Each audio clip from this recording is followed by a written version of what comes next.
আসসালামু আলাইকুম। BD doctor official YouTube channel থেকে আমি ডক্টর শায়লা হক আপনাদের সকলকে স্বাগত জানাচ্ছি। আজকে আপনাদের সাথে আলোচনা করার বিষয়টা হচ্ছে যে প্রথমবার শারীরিক মিলন বা সহবাসের ক্ষেত্রে স্বামী স্ত্রীর ক্ষেত্রে আমাদের করণীয় কী বা এই ব্যাপারটাকে আমরা কিভাবে হ্যান্ডেল করতে পারি। বিয়ে বা যেটাকে আমরা বলি সামাজিক বন্ধন, এই বিয়ে ব্যাপারটার মাধ্যমে দুইজন মানুষ স্বামী বা স্ত্রী হিসাবে সমাজে স্বীকৃত হন এবং তারা ইসলামেও কিন্তু একটা বিশেষ ধরনের পারস্পরিক বন্ধনে আবদ্ধ হন। অতএব তাদের পারস্পরিক মেলামেশায় সেটা আপনার শারীরিক হতে পারে, মানসিক হতে পারে, সেটা সামাজিক দিক থেকে ইসলামের দিক থেকে কোনোভাবেই কোনো বাধা নেই। কিন্তু প্রথমবার যখন স্বামী স্ত্রী দুজন একসাথে শারীরিক সম্পর্কে আবদ্ধ হন তখন দেখা যায় তাদের মধ্যে অনেকটাই জড়তা কাজ করে, একটা ভয় ভয় কাজ করে। অনেকে চিন্তা করতে পারেন যে আমার ব্যথা হতে পারে, আমি হয়তো কি একটা ভয়ঙ্কর পরিস্থিতির মধ্যে পড়তে যাচ্ছি, একটা জড়তা কাজ করতে পারে, কিভাবে অ্যাপ্রোচ করবো আমি তাকে।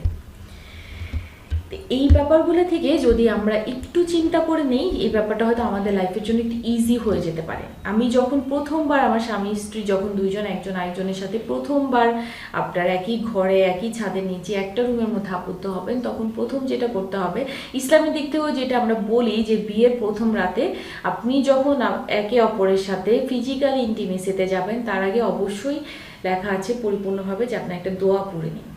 যে দোয়াতে প্রথমেই আপনার বলা থাকবে যে যে কোনো ধরনের কুমন্ত্রণা, কোনো কুপ্ররোচনা, কোনো প্রভাব থেকে এবং শয়তানের প্ররোচনা থেকে যেন ওই কাপলদেরকে, ওই স্বামী স্ত্রীকে যেন বাঁচিয়ে রাখে। তারা যেন অবশ্যই পারস্পরিকভাবে এই দোয়াটা পড়ে তারপরে যেন তারা সহবাসের দিকে যায়।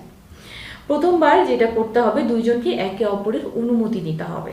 একজন আরেকজনের চাহিদাটাকে প্রাধান্য দিতে হবে। আরেকজন যে ভয় পাচ্ছে বা তাকে একটু মানসিকভাবে আশ্বস্ত করতে হবে। প্রথমবার শারীরিক মিলনের ক্ষেত্রে অনেকেই দেখা যায় যে পরিপূর্ণভাবে সেটা নাও করতে পারে। এতে আরেক সঙ্গীর উপর বিরক্ত হওয়া যাবে না বা তাকে ছোট করে দেখা যাবে না। সেক্ষেত্রে আপনার আরেকজনকে সাপোর্ট দিতে হবে। যে ব্যাপারটা হয়তো প্রথমবার, এটাতে কোনো একটা ভুল হলেও হতে পারে।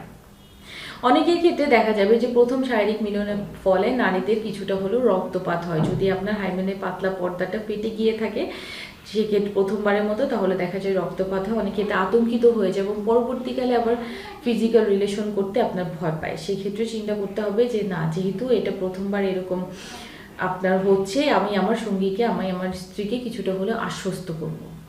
এতে সে পরবর্তীকালে এতে দুইজনের মধ্যে আপনার শারীরিক সম্পর্কে আরেকটু হলেও আপনার শ্রদ্ধাবোধ তৈরি করবে এবং একে অপরের পারস্পরিক বন্ধনটা দৃঢ় হয়ে আসবে।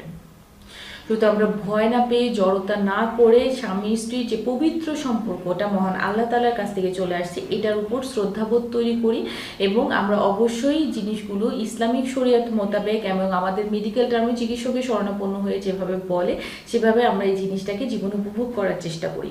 যদি কোনো ধরনের অক্ষমতা তৈরি হয় বা আমি যদি প্রপারভাবে গাইডলাইন না পাই, তাহলে কোনো ধরনের লজ্জা বা কোনো ধরনের আপনার আশঙ্কা না রেখে, অস্বস্তিতে না ভুগে যত দ্রুত সম্ভব একজন চিকিৎসকের শরণাপন্ন হই, যাতে এটা আমার পরবর্তী দীর্ঘমেয়াদী জীবনের জন্য খুব সুন্দর একটা সম্ভাবনা নিয়ে আসে। আজকে এই পর্যন্তই। আপনারা ভালো থাকবেন। আসসালামু আলাইকুম।